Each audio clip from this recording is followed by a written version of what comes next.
Dengan fenomena PAW di LBMN, pengurus besar Nahdlatul Ulama, dengan kemudian Kiai Imad tidak menjadi pengurus di situ, justru diskursus nasab akan semakin menyalam, dan itu didasarkan kepada basis psikologis masyarakat Nusantara. Masyarakat Jawa ini akan selalu sayang dan menaruh empati simpati kepada siapapun yang dalam posisi elegan di tengah ruang masyarakat. Belum reda perseteruan antara pengurus besar Nahdlatul Ulama dengan Partai Kebangkitan Bangsa. Kini muncul wacana MLB atau Muktamar Luar Biasa untuk melengsarkan Yahya Khalil Stakuf dari kursi Ketua Umum PBNU. Yahya dan sejumlah pengurus teras dinilai gagal membawa PBNU yang sejatinya menjadi wadah keagamaan seluruh Nahdliyin.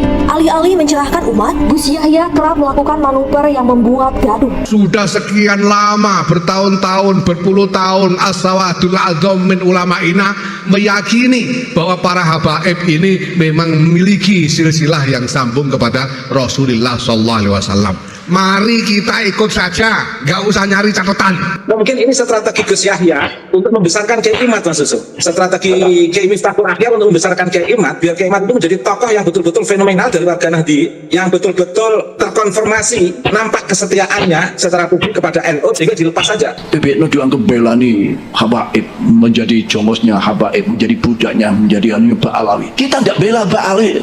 Gus Yahya atau Sekjen juga tetap tidak ada track, maka selamat datang pemimpin baru di Nahdlatul Ulama MLB. Ayo Pasca kami menyuarakan ke PBNU, nampaknya terus menggelinding aspirasi dari warga Nahdlatul Ulama. Dan kami merasa bangga dan bersyukur ternyata dirasakan oleh seluruh kebatinan ini oleh para kiai, para ulama, dan juga para cicit daripada pendiri Nahdlatul Ulama. Ini bukan perkumpulan yang sifatnya sekedar ecek-ecek dan atau kiai-kiai pengangguran. Bagi saya, statement Gus Yahya yang mengatakan seperti itu sangat melukai. Saya yakin, hakul yakin bahwa yang mulia Rais Am, pengurus besar Nahdlatul Ulama Kiai Miftahul Akhyar ini juga min nasli Rasulullah Muhammad SAW. Saya tidak nanya catatan.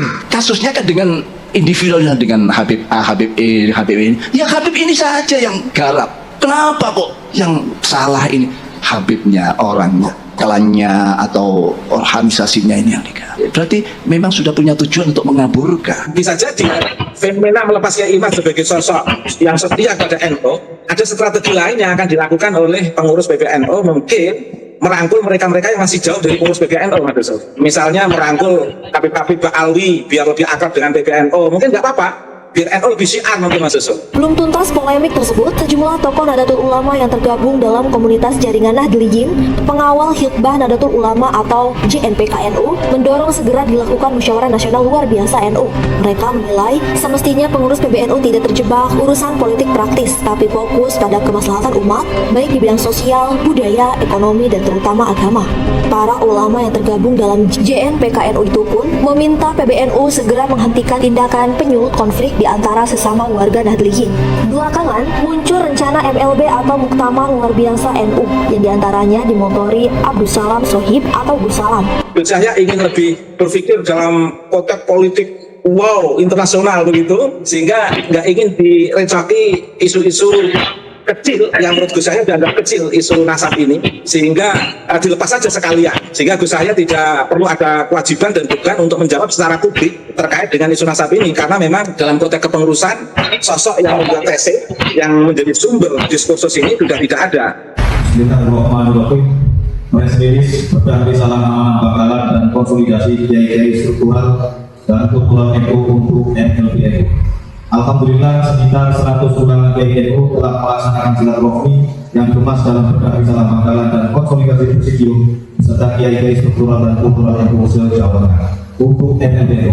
Dilaksanakan di Pondok Pesantren Sarang, Rembang, Jawa Tengah pada Senin 23 September 2024. Kita melihat bukti-bukti barokah dari Dzurriyyah Ba'alwi ini. Semuanya merasakan barokahnya Sulam Safira. Kita merasakan sendiri barokahnya. Dan untuk itu kita tidak perlu bukti-bukti yang catatan yang urut. Untuk orang sebesar Kiai Imad itu tidak akan mempermasalahkan hal ini, tetapi juga bisa kita maklumi ketika publik masyarakat marah karena menganggap Kiai Imad telah disepelekan atau dalam tanda kutip dianaktirikan. Mengapa ada orang-orang yang bermasalah di PBNU dalam pandangan masyarakat publik dibiarkan, tapi oleh Kiai Imad mendapatkan ketegasan yang luar biasa. Cicit pendiri Nahdlatul Ulama, Kiai Haji Bisri Syamsuri, yang kini mengasuh Pondok Pesantren Mambaul Ma'arif Denanyar, Jombang ini mengatakan PBNU di bawah kepemimpinan Gus Yahya telah sering membuat resah umat. Untuk itu, pihaknya berinisiatif memfasilitasi penyelenggaraan MLB PBNU lantaran sesuai dengan anggaran dasar dan anggaran rumah tangga organisasi.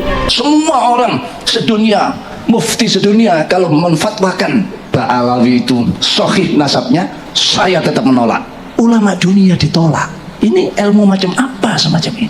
Dan seluruh pengikut Kiai Imad di basis masa atau di grassroots itu adalah sosok-sosok yang ingin membangun komitmen bersama Kiai Imad menjaga lokal wisdom, kearifan lokal, kriminalisasi Islam Wali Songo, nasionalisme, dan kecintaan kepada ulama-ulama Nusantara dan Wali Songo, Mas. Dan sebagian hasil diskusi dalam berbagai salah makalah dan konsolidasi ini dinamakan maklumat salah, yang memuat beberapa keputusan forum antara lain berpedoman pada yang pertama berpedoman pada anggaran dasar jamiah Nahdlatul Ulama bab 1 nama kedudukan dan status pasal 1 ayat 2 yang menyatakan Nahdlatul Ulama didirikan oleh ulama pondok pesantren di Surabaya pada tanggal 16 Rajab 1344 Hijriah bertepatan dengan tanggal 31 Januari 1926 Masehi. Selain kasus bendahara umum PBNU, Mardani Mami yang berurusan dengan Komisi Pemberantasan Korupsi, Gus Salam juga menyebut kesalahan fatal lain yang terjadi di PBNU, diantaranya politisasi 1 abad NU oleh Menteri BUMN serta pemecatan sejumlah pengurus NU di wilayah dan cabang. Untuk itu, sesuai amanah Bangkalan yang disepakati dalam Mukber Alim Ulama di Bangkalan, Jawa Timur pada medio Agustus 2024, Gus Salam menegaskan Muktamar luar biasa NU akan tetap digelar meski ada ancaman dari beberapa pihak. Gus Salam mengklaim Muktamar luar biasa NU yang rencananya akan digelar usai kegiatan KMLB di akhir September atau awal Oktober 2024. Saya ingin menyampaikan sebuah pesan kepada PBNU untuk kepengurusan sekarang ini, bagaimana tidak membenturkan diri dalam realitas peradaban manusia, sehingga lebih ringan dalam membawa NU ke depan tanpa harus berbenturan dengan realitas peradaban manusia.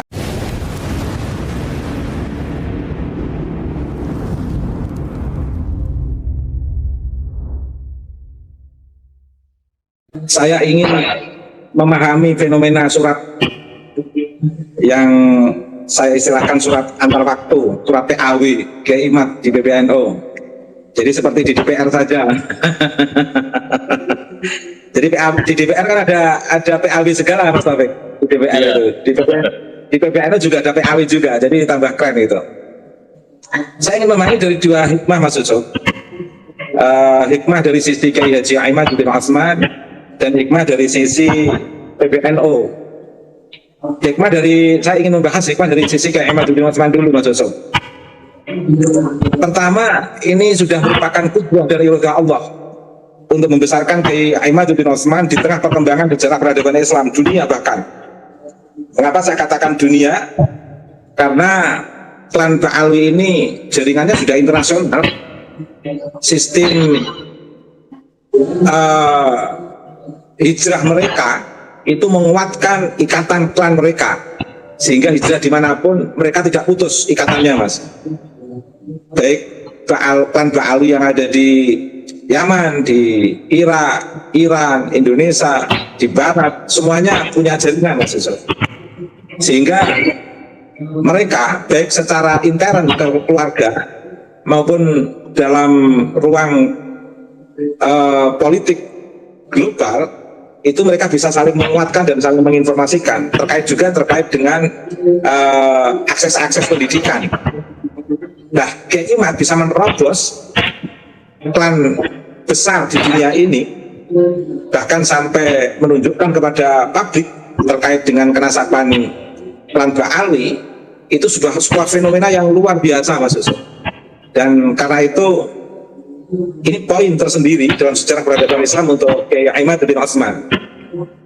Yang kedua, Kiai Imad bin Osman itu merupakan waqi'ul umran al-bashari, realitas peradaban manusia itu sendiri, atau penanda peradaban, atau kalau saya menyebut madhahirul ummah. Sekarang yang ketiga, fenomena ini menarik. Mengapa? Fenomena yang istilah netizen, istilah youtuber lain itu kan mereka menyebut terjadi pemecatan. Tapi kalau pada suka kan tidak mengambil diksi pemecatan, pada suka lebih hati-hati dengan mengambil istilah terpental atau apa itu di judulnya, saya lupa itu. Lempar ya. Atau secara umum kita sebut sebagai PAW lah, katakan begitu. Nah, mengapa ini menarik? Pertama, terbukti Kiai Majuddin Utsman adalah sosok yang setia terhadap NU, Mas Yusuf. Meski tidak menjadi pengurus NU di pusat, beliau tidak memberikan komentar-komentar yang macam-macam. Betul-betul nampak ketulusan Kiai Mat sebagai warga Nahdliyin. Sebagaimana pada umumnya orang-orang yang setia terhadap NU meskipun nggak jadi pengurus ya tetap jadi NU, jadi warga NU yang baik. Yang kedua, ini semakin menguatkan peran Kiai Mat dalam diskursus sosial keagamaan terkait dengan peran Ba'alawi, Mas Yusuf. Jadi masyarakat Indonesia itu secara psikologis itu akan memilih keberpihakannya kepada sosok-sosok yang dianggap lemah, sehingga lebih menguatkan empati dan empati masyarakat publik kepada orang yang dianggap dilemahkan atau dieliminasi atau terpinggirkan atau teralienasi. Itu justru menunjukkan eksistensi Kiai Mat secara utuh tanpa harus menggunakan background latar belakang organisasi secara struktural. Tetapi secara kultural tetap utuh Kiai Mat sebagai sosok Nahdliyin yang sangat setia, dan itu direspon publik luar biasa, Mas Yusuf. Sejak adanya berita Kiai Mat sudah tidak menjadi pengurus lembaga Basul Masail PBNU, itu menguat, Mas, ucapan-ucapan simpati, empati, dan bahkan luar biasa. Terlepas dari suasana seperti itu, Mas Yusuf, saya ingin memastikan bahwa kebesaran seseorang itu tidak ditentukan oleh struktur keorganisasian seseorang, posisi seseorang dalam struktur organisasi. Tapi kebesaran seseorang itu akan sangat ditentukan oleh pikiran dan eksistensinya dan peran-peran sosialnya. Sehingga kita semua sebagai warga NU di organisasi NU itu sebagai bentuk pengabdian, Mas Yusuf. Sehingga kalau memang diperlukan, siap secara organisasi, secara struktural. Kalau nggak diperlukan secara struktural, juga tetap akan menjadi warga NU tanpa harus menunjukkan istilah NU garis lurus lah, Mas Yusuf. Saya kebetulan memiliki satu kesamaan prinsip ideologis. NU ya NU, tidak ada NU garis lurus. Sehingga ini ditujukan oleh Kiai Mat dalam posisi seperti ini. Kiai Mat tetap menunjukkan eksistensinya sebagai warga NU. Oke, sampai di sini saya ingin berbicara dari Kiai Mat, Mas Yusuf. Lah, hikmah dari posisi PBNU seperti apa? Hikmah dari posisi PBNU, mungkin PBNU biar lebih tenang, biar tidak selalu dikait-kaitkan antara Kiai Mat dan PBNU dan Kiai Mat. Sehingga saya teringat apa yang pernah disampaikan orang tua saya, Mas Yusuf. Kalau punya anak yang sekiranya masih perlu digendong, jangan dilepas. Nanti bisa belum siap. Tapi sebaliknya, kalau punya anak yang sekiranya sudah bisa dilepas dari gendongan, jangan digendong, nanti nggak besar-besar. Nah, ini pesan yang luar biasa. Nah, mungkin ini strategi Gus Yahya untuk membesarkan Kiai Mat, Mas Yusuf. Strategi Kiai Miftahul Ahyar untuk membesarkan Kiai Mat, biar Kiai Mat itu menjadi tokoh yang betul-betul fenomenal dari warga Nahdliyin, yang betul-betul terkonfirmasi, betul-betul nampak kesetiaannya secara publik kepada NU, sehingga dilepas saja.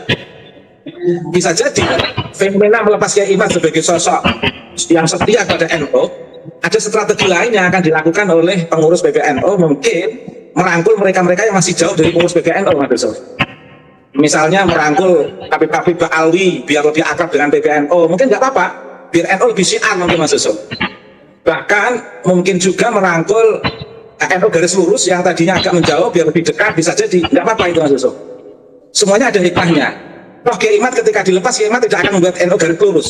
Kiai Mat akan tetap NU yang tetap setia sebagai warga NU, sehingga pengurus PBNU ini bisa mengakomodir, merangkul komunitas-komunitas yang dianggap jauh dari NU, dirangkul oleh PBNU biar semakin kuat basis sosial keagamaan oleh NU.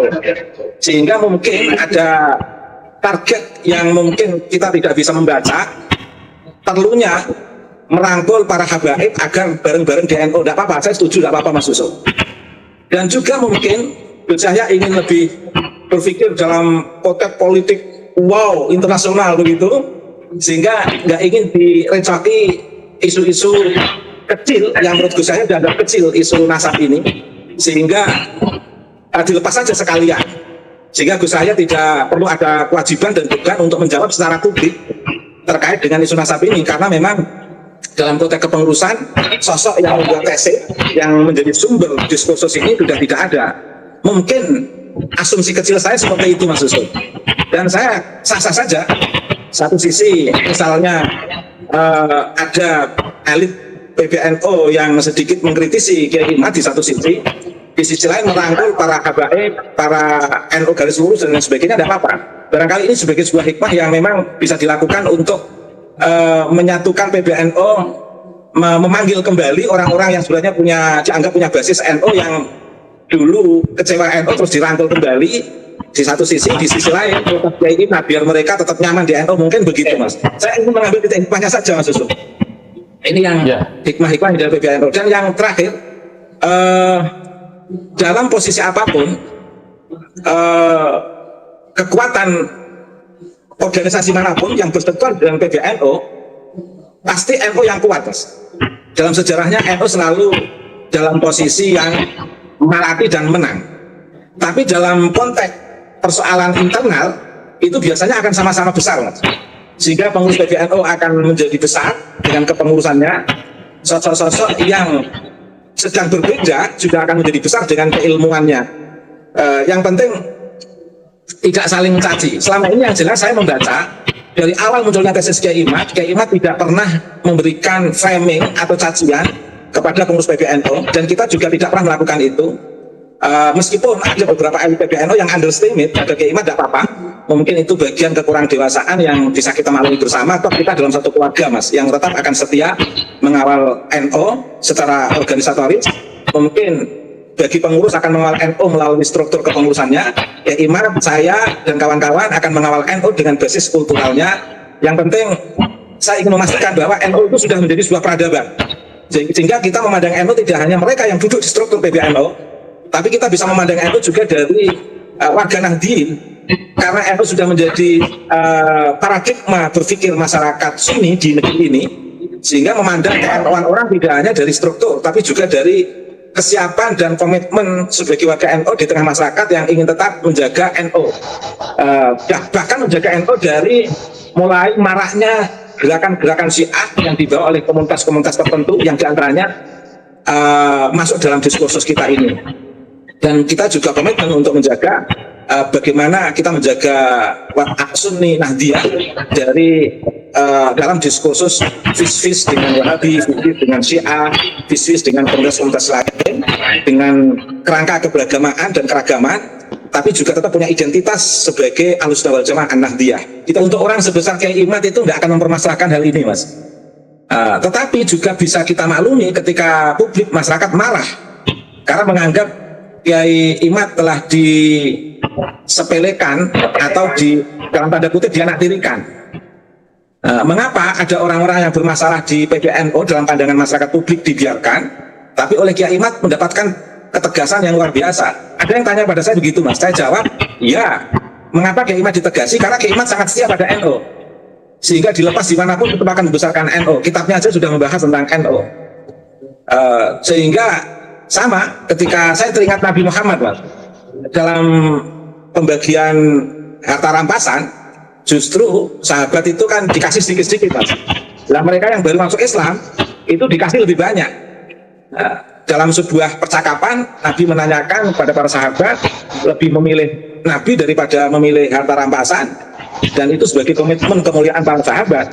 Dan wajar dengan mereka yang baru masuk Islam diberi lebih banyak biar senang. Saya yakin pengurus PBNU melepas Kiai Imad itu karena menganggap Kiai Imad adalah sosok yang setia terhadap NU, sosok yang setia terhadap Ahlussunnah wal Jamaah An-Nahdiyah, baik secara kultural maupun secara struktural, sehingga ketika tidak masuk dalam struktural masih tetap kuat. Tetapi sebenarnya harapan publik Kiai Imad itu tetap menjadi penanda atau simbol di PBNU Mas, sehingga ini yang rame di sosial media itu kan bukan Kiai Imad tapi masyarakat publik. Karena masyarakat publik tahu bahwa di PBNU itu ada orang yang sebenarnya tidak mau menjaga marwah NU. Mengapa tetap leluasa di situ? Sementara Kiai Imad yang komitmen luar biasa terhadap marwah NU, terhadap pribumisasi Islam, terhadap jejak-jejak Wali Songo, terhadap lokal wisdom, terhadap kearifan lokal, terhadap nasionalisme, itu yang luar biasa Kiai Imad.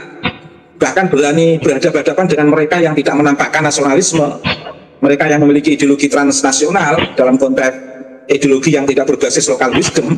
Kiai Imad berani melakukan konsultasi itu, dan itu sangat NU sekali. Mengapa? Publik kan membaca begitu, Mas. Mengapa itu terkesampingkan istilah saya?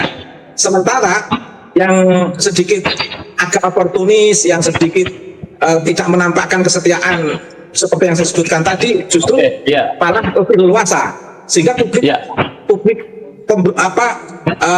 publik itu dalam perspektif itu, Mas.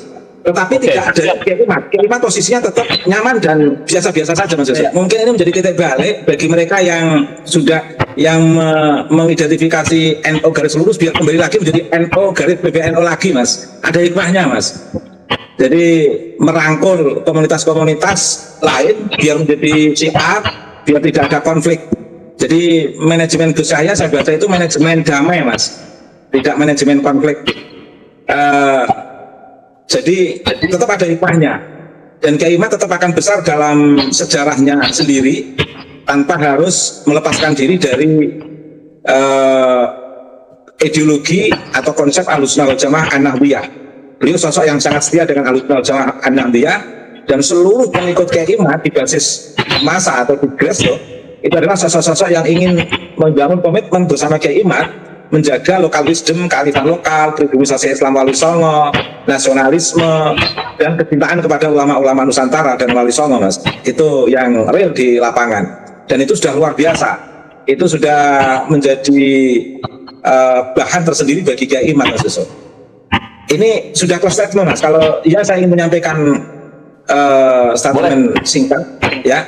Baik, saya ingin menyampaikan sebuah pesan kepada PBNU untuk kepengurusan sekarang ini, bagaimana tidak membenturkan diri dalam realitas peradaban manusia, sehingga lebih ringan dalam membawa NU ke depan tanpa harus berbenturan dengan realitas peradaban manusia. Karena dalam konsep Ibnu Khaldun, dalam kondisi apapun manusia itu tidak bisa lepas dari waqi'ul umran al-basyari, realitas peradaban manusia. Karena di tengah realitas peradaban manusia, konsep kita itu bukan membenturkan diri, tapi konsep kita adalah bagaimana kita betul-betul bisa membangun sejarah peradaban manusia itu sendiri, bukan untuk membenturkan diri. Dengan demikian sejarah kita semua dalam ruang organisasi PBNU dan masyarakat nanti betul-betul akan mewarnai negeri ini dalam konteks peradaban yang lebih maju, peradaban yang lebih modern, yang betul-betul berbasis ilmu pengetahuan, bukan berbasis pada zon semata.